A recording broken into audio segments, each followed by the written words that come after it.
मी जान्हवी. आज आहे माझ्या आईचा 50वा वाढदिवस.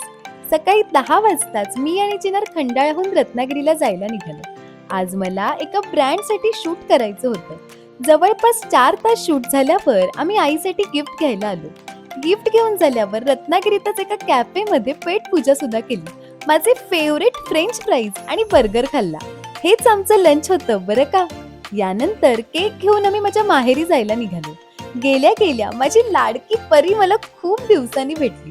माझी आई ऑलरेडी कामाला गेलेली असल्यामुळे आम्हाला आईसाठी छान सरप्राईज प्लॅन करता आला. लगेचच मी कणकेचे दिवे करायला सुरुवात केली.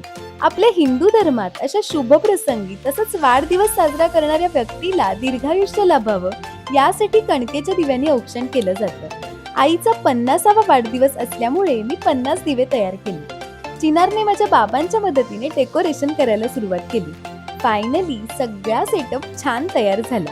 काही वेळातच माझ्या सासरचे आणि माहेरचे असे सगळे जमले आणि आई घरी यायचं टायमिंग पण झालं. आम्ही दाराजवळच उभे होतो. आई आली आणि दरवाजा उघडल्यावर आम्हाला बघून मस्त सरप्राईज झाली. पण आयत्या वेळेला हा क्रॅकर फुटायलाच तयार नाही.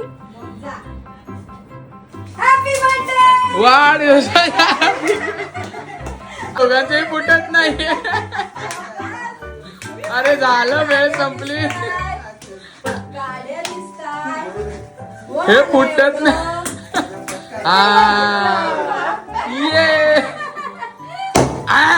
भरपूर प्रयत्न केल्यावर शेवटी हा फुटला.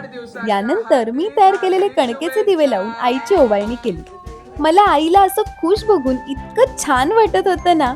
आई आपल्यासाठी नेहमीच इतकं काय काय निस्वार्थपणे करत असते. खरं तर तिच्या जवळ राहत असताना याची आपल्याला तितकीशी जाणीव कधीच होत नाही. पण खरं सांगू का, जेव्हा लग्न करून आईपासून लांब जातो ना, तेव्हा आईची आठवण आली नाही असा एक क्षण सुद्धा जात नाही. आईचा वाढदिवस माझ्यासाठी खरंच खूप स्पेशल दिवस होता. यानंतर केक कट केल्यावर तिला गिफ्ट दिलं. सगळे जमल्यामुळे आईचा वाढदिवस खरोखरच छान साजरा झाला. यानंतर आम्ही सगळेजण जेवायला बाहेर जायला निघालो.